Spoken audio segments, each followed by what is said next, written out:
भोले बाबा की जय। जी। So, what would you like me to talk about?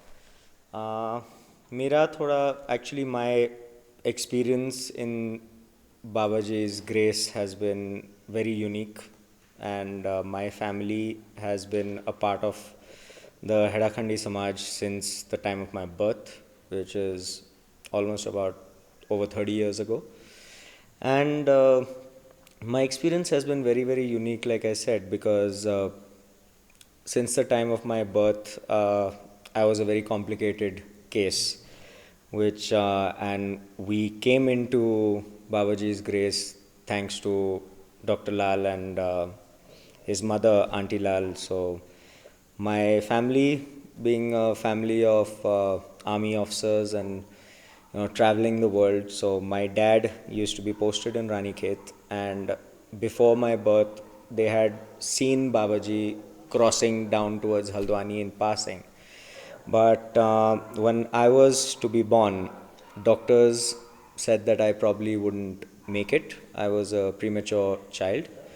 But when Auntie Lal came into the hospital and spoke to my mother and started talking to Babaji as if he is present there, and just telling my mother that you should just put yourself in Babaji's footsteps, put yourself in Babaji's grace, and you know try believing in Babaji. And next thing you know, I survived, and I'm here. And I remember even as a child when I came for the first time, Munirajji used to always play with me as a child. And back in Hedakhan, when he used to play with me, everybody used to take turns spinning me around in almost every direction. And strangely, those days I could barely speak a few words, and everybody used to ask me, where have you come from? How did you come into existence? Me being a 1 year old child, or maybe less than that, didn't even know what the word existence meant. And every time, no matter which direction I was turned to, I used to always turn around and point to the gufa, saying that I came from here. And Muniraji then took me under his wing and told my parents that I have been manifested because of Babaji, and in my previous life, and these are words that Muniraji has said so himself, that in my previous life I was a very beloved devotee of Babaji, more of a Lama Baba, the way he told me, and came down with him from the Himalayas back a long time ago. And as I started to grow up, and we used to frequent ashram so many times, coming from Bareilly, not too much of a distance. But I remember even as a child, whenever I would be with Muniraji, or whenever I would come to, pay my respects to him, or, come and spend time with him, even during Aarti or Paduka Puja, he would always hold me and make me sit next to him for a good 30 minutes while he's serving prasad to the devotees. And he'll always tell me that you need to be here, you need to sit here. And I mean, I did not get a chance to meet Babaji, but I have always believed in him. I've always gone by his blessings. But I've had a very strong connection with Munirajji almost throughout my life. Whenever I had any issues or any crisis or turmoils in my life, I could talk to Munirajji and I would, just feel at peace. And, some intuitions I've had about Munirajji as well. So, like, I was fortunate enough to meet him barely 4 days before he passed away, and I had a very strong intuition that I must come and meet Muniraji, even if I'm not coming to the ashram. I must come and pay my respects to him, and I consider myself fortunate to be under the shadows of Munirajji, and by his grace, I was able to meet him. So I have always had strong intuitions when it came to my beliefs with Heda Khan Babaji, Munirajji, and I felt very strongly that I want to come back here. I want to come and meet Munirajji another time. We were just passing from Delhi, going to my hometown, not even coming to Haldwani, but I wanted to make it a point that even if I don't come to the ashram, I want to at least go to Munirajji's house, even if it's for 5 minutes, 10 minutes, pay my respects to him on my way back to where I was traveling. And I met him. Fortunately, we sat down, had dinner in his house, and I consider myself very lucky that just I met him one last time, because after I left and came back to Mumbai, I got the news that he was no more.